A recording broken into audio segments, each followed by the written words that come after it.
Right, before we head into trade for our markets, a look at the Asian markets. Remember, no cues coming in from Wall Street. The US markets were shut on account of Martin Luther King Jr. Day.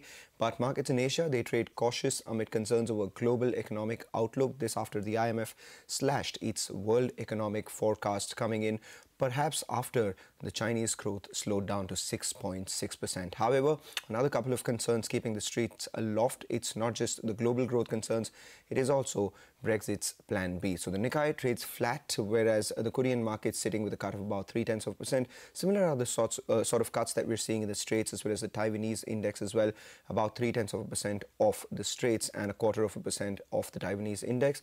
In that light, the SGX Nifty is a mild positive as we speak, around 8-10 points, okay, 6 points in the green, and that perhaps could be on account of the fact that the IMF has believed that India will grow at 7.5% next year.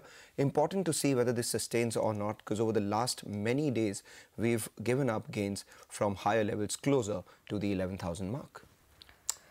Okay, and Mangalam, what about Europe? How did the European indices trade yesterday? Well, the European indices also got the same cues as the Asian markets are trading today, because there was no cues to take from the Wall Street. They were lower to about mixed after disappointing Chinese GDP data coming in, and the British Prime Minister Theresa May's announcement of a Plan B for Brexit failed to deliver much for new traders to actually consider. So mild green for the FTSE. There was a movement in the currency, but then again, no real move. One individual stock that really stood out was Air France KLM. That was up about 10% on account of a brokerage upgrading that stock. So one aviation company that is making money in yesterday's trading session. But British Prime Minister Theresa May lays out her Brexit Plan B, ruling out a second referendum as she tries to break a parliamentary deadlock. But the catch here is that she's far from certain if she's any closer to bridging that divide.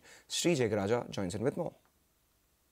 In terms of what's really keeping this deal mired in a deadlock, it's the Irish border question, and specifically this issue over the backstop. And let's just take a minute to really define what this means. Effectively, the backstop is an insurance policy. It's continued inclusion in the customs union, even in the event of a hard Brexit. And this would mean no visible border as well. So those are the terms that are not entirely agreeable to the Democratic Ulster Unionist Party. This is an important party because it's relied upon by Theresa May's Conservatives to provide them with a working majority in Parliament. So ideally, the DUP would like to see the backstop removed entirely from the withdrawal agreement. The other option is to place some kind of time limit on the backstop, something that the DUP has said that it is open to.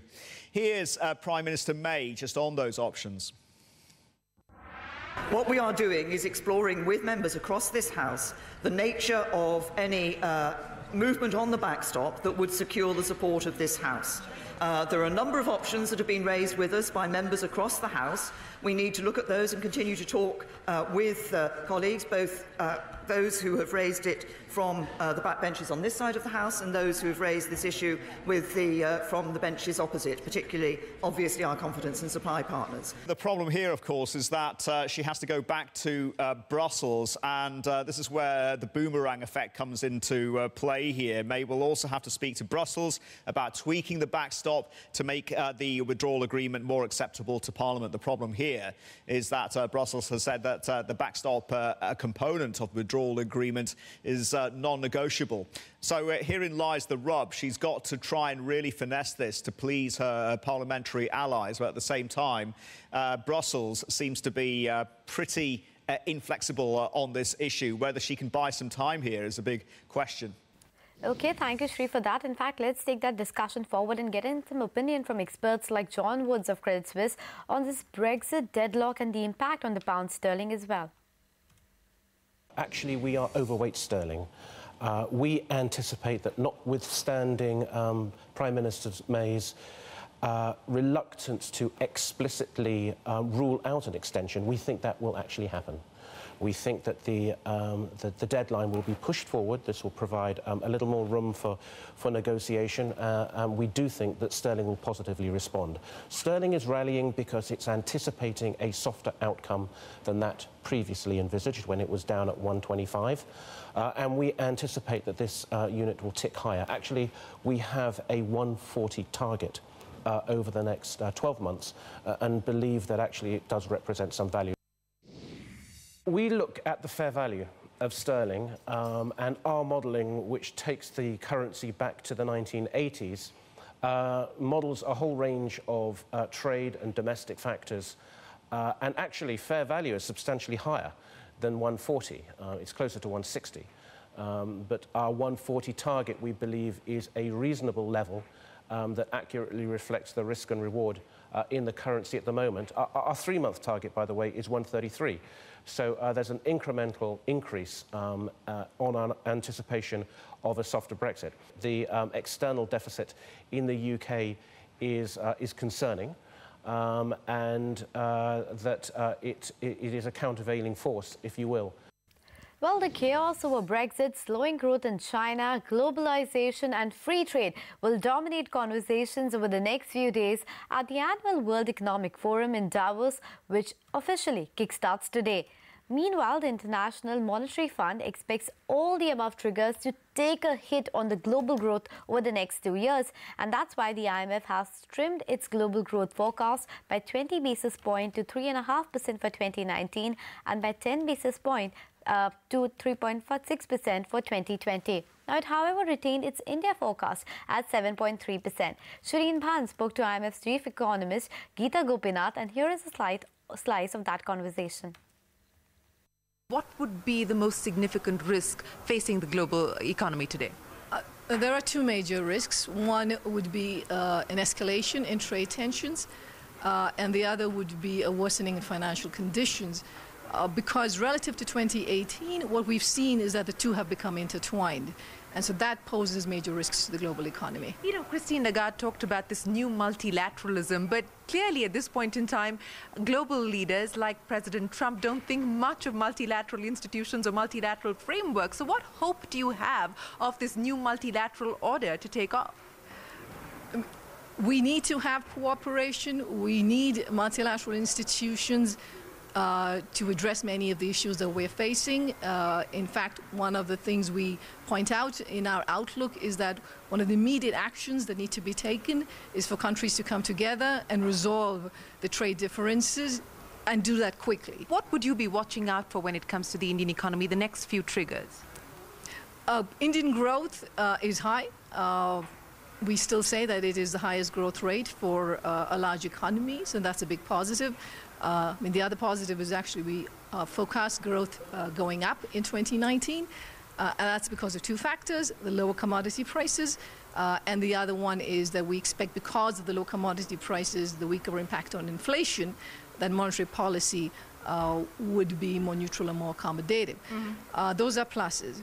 But going forward, I think that the big challenges for the Indian economy would be job creation and would be reforms for the agricultural sector.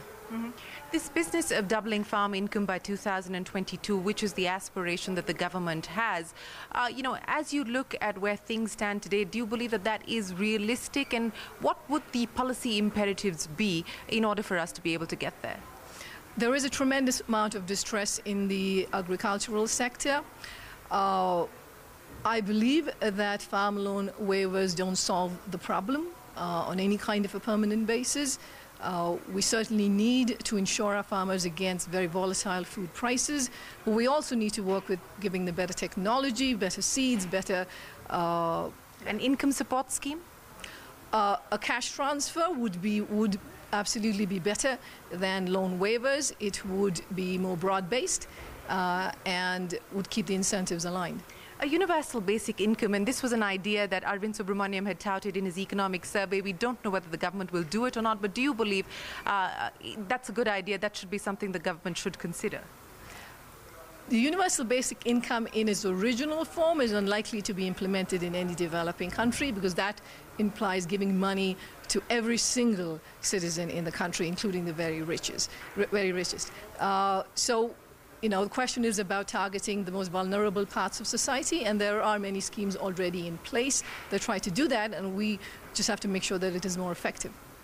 I want to ask you about what you're seeing at the Reserve Bank of India. And the IMF did say that it was looking at the developments at the RBI very closely in light of Urjit Patel's resignation. There's now a capital framework committee that's been set up looking at the use of the RBI's capital reserves. How is the IMF looking at this issue? We very strongly kind of call for operational independence of central banks. I mean, not just the RBI, but central banks all over the world. And that is very essential to maintain macroeconomic stability. There is nothing wrong in having a committee set up to discuss issues that are relevant both to the central bank and to the government. But when it comes to important decisions on the operational side, it has to be independent. But what should be the guiding parameters as this committee looks at the issue of capital reserves and whether the government should be able to access them or not, to your mind? The question is that does the Reserve Bank have enough reserves to maintain macro stability for the economy? Reserves can be quite fickle and they can change very quickly in a very short amount of time. So that has to be kept in mind. All right, so that was some commentary coming in from Geeta Gopi. Come back, we focus on our markets, all the cues and news you need to know for trade this morning. Keep it with Power Breakfast.